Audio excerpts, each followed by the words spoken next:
Yeah, hi, my name is Ahmed. I come from the glorious country of Iraq, and I'm a born Muslim. My problem is that I practiced Islam when I was. Brother, first we request questions from the non-Muslims. Once Yeah, all the questions from non-Muslims are over, inshallah, we'll give you a chance. yeah, but I'm telling you my problem only. It's okay. But you said you're Ahmed and you're a born Muslim. I am born Muslim. But now are you a Muslim or not? I'm agnostic. Oh, so now you have left the religion of Islam. Yeah, I'm confused. Okay, fine. If you have left the religion of Islam, you can ask the question, brother. Okay.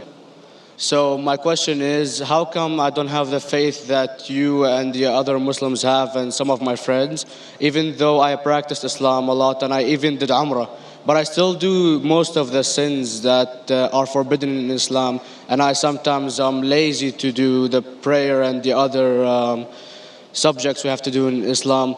I have read many books and about other religions and conspiracy theories and documentaries and such. I even have seen your own videos on YouTube, and there are many questions that go around my head about Allah and the Messenger and Muslims in general.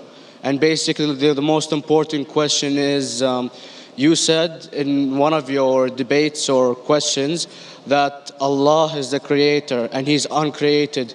But I have realized, how can the uncreated exist? And if He exists, how can we notice Him? How can we see Him or hear Him or feel Him or know of His existence if He's uncreated in our own dimension or so? That's one of the questions. Brother Ahmed said that he is a born Muslim. He comes from Iraq. He read the Quran, he read the books, but he commits many sins. He believes maybe sometimes he's agnostic and he's lazy for praying. Brother, before I answer your main question, if you do sins and if you are lazy for praying, that does not make you a non-Muslim. As long as you believe that praying is fard, sometimes you miss, it's a sin. It's a major sin that you sometimes don't pray, but that doesn't make you a non-Muslim. If you say praying is not required, then you're doing kufr. But if sometimes you do sin, sometimes minor sin, sometimes major sin, it is haram, it's forbidden, but that does not throw you outside the fold of Islam. There are sometimes waswasa of the shaitan asking you, you're a Muslim, but this is wrong in Islam, this is wrong. And it does deviate the person's mind. At that time, maybe your iman may be low. But these things should not make you consider that you're non-Muslim. Regarding a question that I mentioned in my speech, and you're right, that Almighty God is the creator, but He Himself is uncreated. You ask the question, how can the uncreated, how can we see the uncreated, and how it's possible? Allah subhanahu wa ta'ala is Khaliq, is the creator.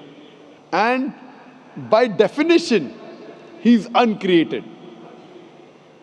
Because normally people say that when they try and prove in logic that everything has a creator, who created this table, the carpenter, from where he got, from the tree, who created the tree, so it goes back to Allah. So when many of the people try to convince an atheist, they try and say that everything has a creator, and then they get trapped when the atheist asks him who created Allah. So if you hear my tapes, I never go that way. I ask the atheist that how did you come to know about the universe? How did you come to know about the functioning of the stars, of the sun? And he says, and goes back, that the creator. So it's the vice versa. So if you know how to deal with logic, you don't trip over this problem with the atheist trap, the Muslims or the believers, by saying who created Allah. By definition, Allah is uncreated. And if you ask the question, who created Allah? If you have heard my tapes, I give the reply. That suppose a person comes and says that my brother John. Yeah, I know, I saw that, I heard that's funny, but I mean, how does He exist if He's uncreated? Not that is Allah. created. Yeah. That's the difference between you and Allah. How does He exist? Means He was existing. He doesn't have a beginning. You and I have a beginning, that's human being. So that is the difference between us and Allah. You can't say that Allah has to be like us. If Allah is like you and me, why should we worship Him? I see, but have you heard of the phenomenon, the Big Brother? used by various orders and political agendas to control the people and such by implementing it into multiple gods, and then later on it became a monotheistic religions all over the world to make it easier for Big the Brother, people to... sorry, I've never heard of the religion Big Brother. It's not a religion. It's like a theory, an idea, basically. For What does it say? Yes? What does this idea say? What does it say? Is that when you have a big brother, it's easier for you to live life. When you have someone watching you the whole time, understanding you the whole time, protecting you the whole time, being with you the whole time, and you can talk to him, although he never talks to you back, maybe in your dreams, due to your mind and such, it's easier for you to live. While a human who does not have a big brother and is not easily controlled into doing so and is having complete freedom is a danger for the major ruling powers and such. What does this say? I don't understand. Big Brother may be the Big Brother, may not be the... What does it have to do with Islam and God? What does it have to do? Because basically Allah is watching you the whole time. So you want to say that Allah is like a big brother? Indeed, you use him for your protection so you won't be scared. You know what I mean? See, this is the hypothesis. Hypothesis.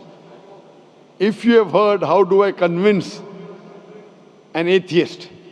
If you have heard my answer, that you said that you're agnostic, you're atheist. Yeah. So first thing I do to an atheist is I congratulate him. What? I congratulate him. Have you heard my answer of atheist? Yeah, you congratulate them and stuff. But I haven't seen your debates with the atheist. I just saw your answers on some questions. Fine, so you haven't seen the answer of atheist? No, but I've seen your debate with David William Campbell. And that David William Campbell is not an atheist. Yeah, yeah. Now when an atheist tells me he does not believe in God like your theory of Big Brother, Yeah. and if you believe in that theory, I will ask you, first thing I do to the atheist, I congratulate him. You know why? Yeah, because they think and they don't follow what their parent does and such stuff like that. No. I congratulate him because he is not doing blind belief. The other people are doing blind belief. He is a Christian because father is a Christian. He is a Hindu because father is a Hindu. Most of the Muslims are Muslim because father is a Muslim. He is thinking. He says there is no God. He has said the first part of the Islamic Shahada, La ilaha. The reason I congratulate him is because he has said the first part of the Islamic Shahada, Islamic Creed, La ilaha. The only thing I have to do is illallah, which I shall do inshallah. So if you have heard my answer, an atheist becomes an atheist because he believes in science, he believes in logic. Or I ask him that if an equipment is bought in front of him, which no one in the world has ever seen, and if the question is asked, that who will be the first person who will be able to tell you the mechanism of this new equipment? What is the answer? Of course, he's going to tell you the producer or the maker of this equipment. Creator, producer, maker. So when we ask him questions that how did this universe come into existence, he will talk about the Big Bang. This what we're going to talk is already mentioned in the Quran 1400 years ago in Surah Anbiya chapter number 21 verse number 30. Avalam yaral lazina kafaru anna samawati wal arda kanat ratkum fataknahuma. Do not the unbelievers see that the heavens and the earth were joined together and we clove them asunder. This what you came to know 50 years back is mentioned in the Quran 1400 years ago. Who could have mentioned that? Well, in various civilizations in like 2000 or 5000 BC before Islam came or Christianity itself, there was various civilizations that are good in astronomy and they know more about our solar system than we do now, sadly. Brother, your knowledge of science is little, not in-depth. I do agree. There are certain things which were known as hypotheses. For example, we came to know, we were proved that the earth was spherical in 1577.